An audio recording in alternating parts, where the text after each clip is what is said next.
Olá, turma de sétimo ano da disciplina de português. Hoje a nossa aula será referente à ambiguidade.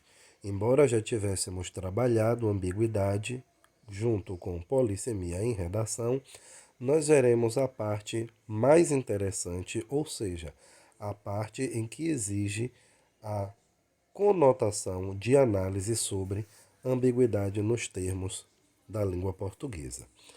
Então vamos lá. O que é ambiguidade?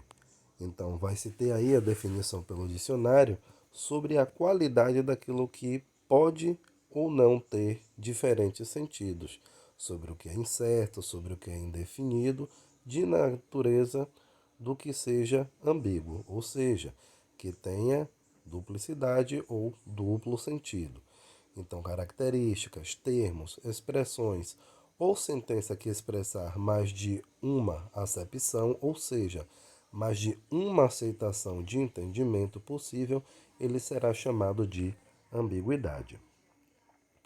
Nós vimos em aulas passadas sobre a distribuição da organização e a classificação sobre os termos da ambiguidade.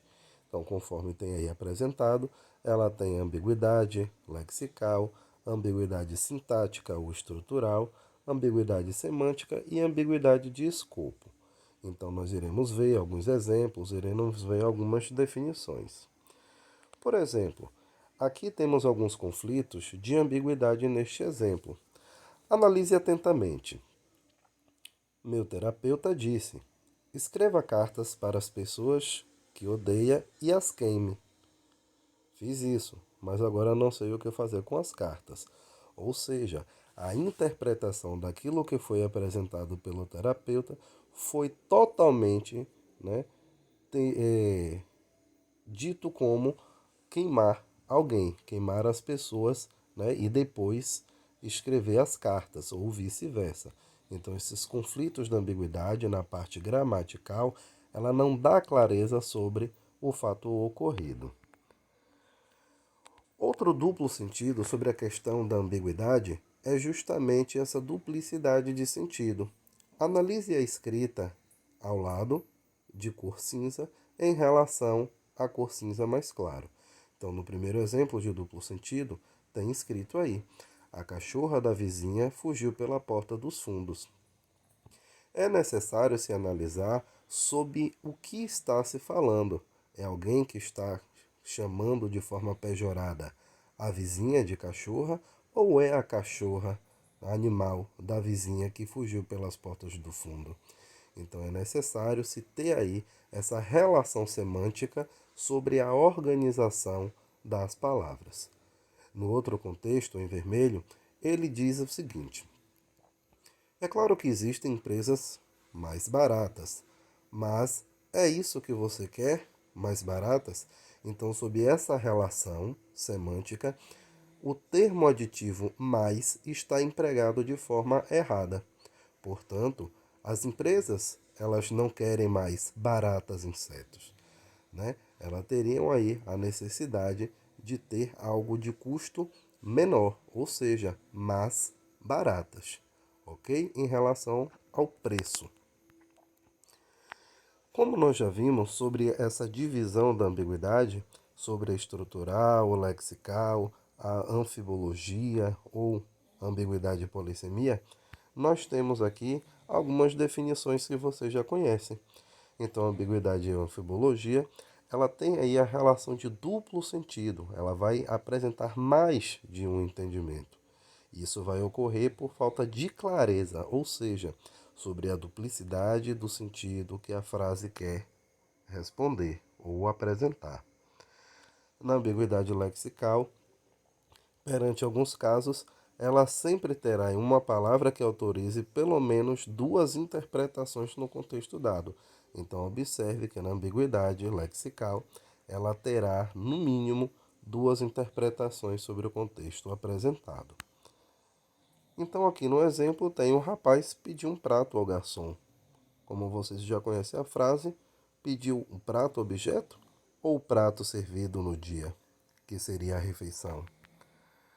Então, outro exemplo aqui traz: os ministros devem aterrar a qualquer momento. Então, isso daqui é uma má formulação sobre a apresentação do termo aterrar. Então, ele está voltado para as questões estruturais. Então, aterrar é o mesmo que causar terror, e aterrar também aproximar-se do solo. Neste caso, ele é apresentado também como forma lexical, e então nós temos aí a estrutura com a lexical e a estrutural, que ele vai apresentar essa ambiguidade, ou seja, essas duas formas apresentadas.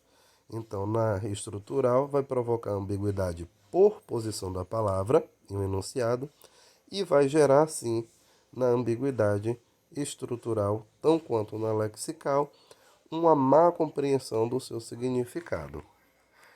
Então, aqui nós temos uma questão de desafio de português.